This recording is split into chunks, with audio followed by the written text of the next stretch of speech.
భారత్లోని పలు బ్యాంకులకు వేల కోట్ల రూపాయలు ఎగ్గొట్టి విదేశాలకు పారిపోయిన వ్యాపారవేత్త విజయ్ మాల్యాను నెటిజన్స్ సోషల్ మీడియాలో ఓ ఆట ఆడుకుంటున్నారు.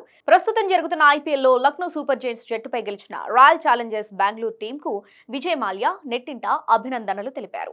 ఇక ఆర్సీబీని ప్రశంసిస్తూ ఎక్స్ వేదికగా వ్యాపారవేత్త విజయ్ మాల్యా ఓ పోస్ట్ పెట్టాడు. దీంతో దొంగ దొరికాడురా అంటూ సోషల్ మీడియాలో యూజర్లు గట్టిగా తగులుకున్నారు. అతడు చేసిన పోస్ట్ ను ట్రోలింగ్ చేస్తూ చట్టపరమైన చర్యలను ఎదుర్కొనేందుకు భారత్ కు తిరిగి రావాలని సూచించారు.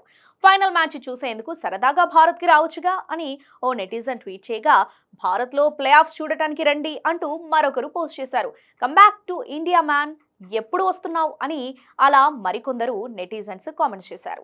కాగా ఒకప్పుడు కింగ్ ఆఫ్ గుడ్ టైమ్స్ గా పేరు సంపాదించుకున్న Vijay Mallya Kingfisher Airlines పతనంతో మొత్తం దివాలా తీశాడు. కింగ్ ఫిషర్ ఎయిర్లైన్స్ కోసం ఎస్బీఐ నేతృత్వంలోని భారతీయ బ్యాంకుల కన్సార్టియంకు సుమారు 9,000 కోట్లకు పైగా ఎగ్గొట్టి ఆర్థిక మోసం, మనీ లాండరింగ్ కేసుల్లో తీవ్ర ఆరోపణలతో 2016లో భారతదేశం నుంచి పారిపోయాడు.